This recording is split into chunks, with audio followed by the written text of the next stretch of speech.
Welcome back to the Deep Dive.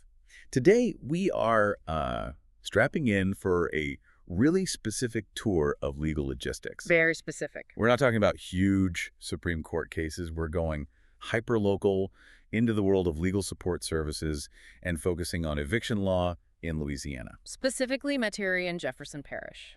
And that specificity is really the whole point, isn't it? It has to be. Our mission here is to unpack these guides that walk you through it all.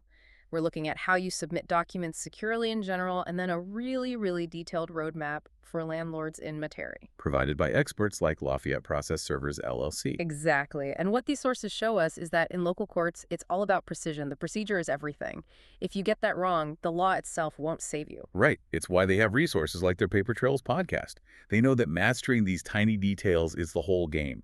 We're going to get into not just what the rules are, but why one small misstep in Jefferson Parish can cost a landlord months of time and thousands of dollars. It's the difference between, enforcing your rights and having a judge just toss your case out. And then you have to start all over again. All over again. So let's start with the basics, the logistics that support this whole structure.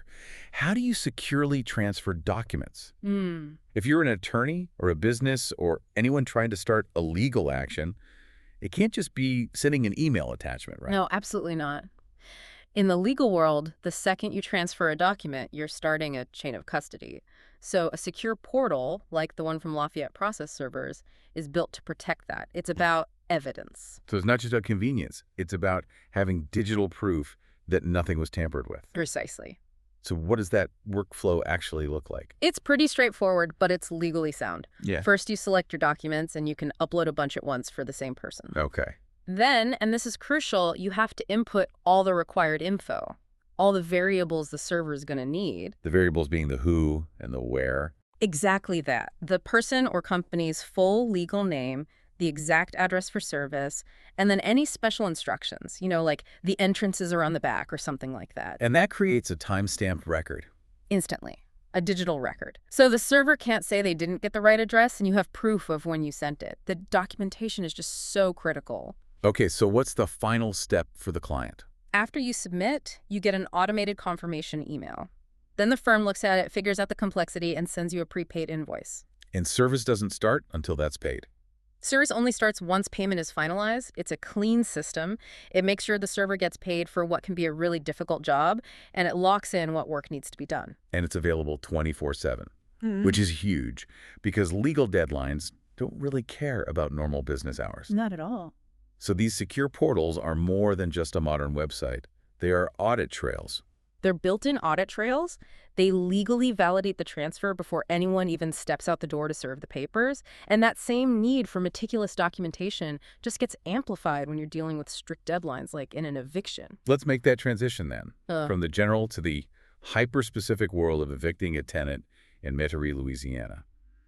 The cost of a mistake here is just huge. It is. One wrong move, wrong court, wrong notice, and your case gets dismissed. You lose your legal fees, you lose time, and you lose another month's rent. It's a legal tightrope walk. And the guide we looked at lays out 3 key takeaways. Things you absolutely cannot get wrong. Okay, what are they? First, you have to serve a 5-day notice to vacate before you even think about filing a lawsuit. Okay. Second, you have to file in the right court. This is a big one. Let's nail this down, because this is where that local complexity really trips people up. Where do Metairie evictions go? They have to go to the First Parish Court of Jefferson. It's on David Drive. And why do people get that wrong? Because the area is also served by the bigger 24th Judicial District Court, 24th JDC, which handles most big civil cases.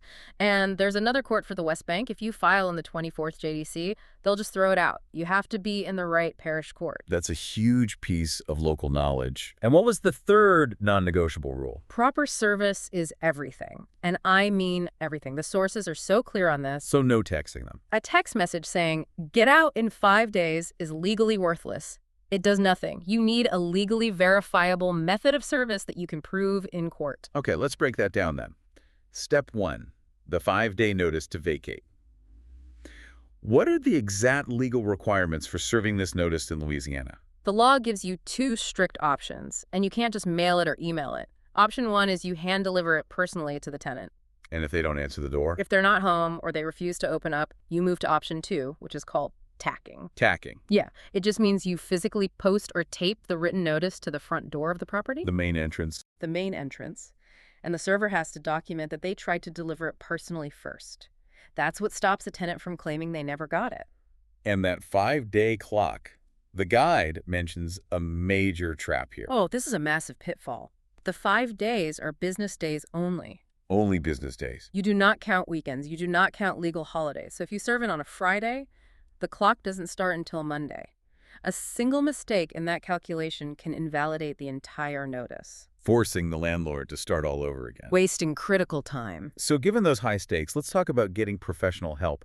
Why is it such a risk for a landlord to try and serve that first 5-day notice themselves? Well, think about it. If you serve the notice yourself, you become a witness in your own case. Right. So if the tenant shows up in court and says, I never got it, it just becomes your word against theirs. That's a really weak position to be in. So what does the professional process server bring to the table that changes that dynamic? A notarized affidavit of service. This is third-party proof. The server is impartial, and that notarized document is recognized by the court as solid evidence that service was done correctly. Date, time, method, everything. Everything. It takes the burden of proof off of you. So once those 5 business days are up, the landlord files the rule for possession, which is the actual eviction lawsuit. Mhm. We know it has to be at the First Parish Court. But just filing paperwork can be a pain. It absolutely can. That court has its own procedures, its own lines, its own quirks. That's where courthouse runners come in. Professional filing agents. Exactly. People who go to the First Parish Court every single day. They know the clerks, they know the filing windows, they know the exact fees. They save you hours of waiting and prevent your filing from getting rejected for some small error. It makes sense. You're outsourcing the bureaucracy to an expert in that specific bureaucracy. Mm-hmm. Now, what about the evasive tenant? The one who's actively hiding to avoid being served the court papers. Yeah, that happens. Usually the constable handles serving the court's papers.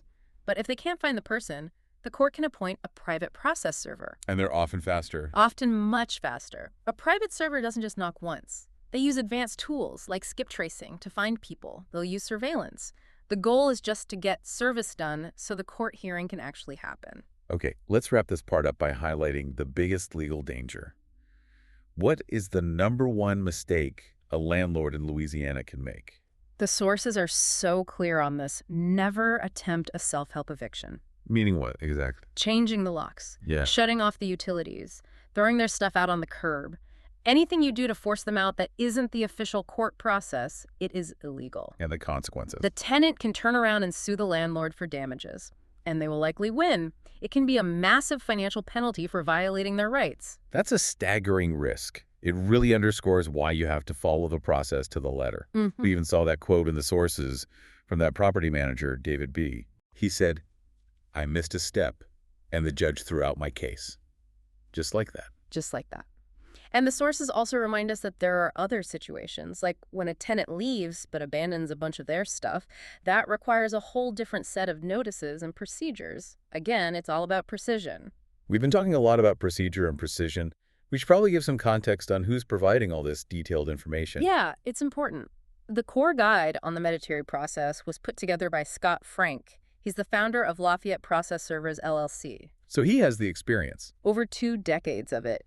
He's known for his expertise in navigating landlord-tenant law, specifically within that First Parish Court system. And before we wrap up, we absolutely have to repeat the legal disclaimers from the sources, especially for anyone listening who might be in this situation. Absolutely. This is so important. All of this information is for educational purposes only. It is not legal advice. Cannot be considered legal advice. No. Every single case is unique. The firm is very clear. If you are facing an eviction, you must talk to a qualified Louisiana attorney right away.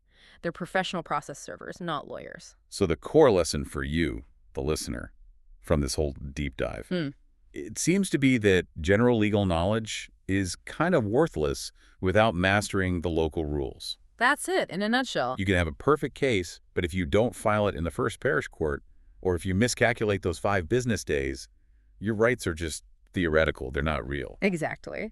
And if you zoom out for a second, just think about how many thousands of these little hyper-specific Legal jurisdictions exist all over the country, just like the First Parish Court of Jefferson. Hmm. Each one has its own rules that dictate whether people can actually enforce their rights. And that professional service, with its notarized proof and its local know-how, that's often the only bridge between having a right on paper and getting a real outcome in court. It really makes you appreciate how localized and complex the machinery of justice actually is.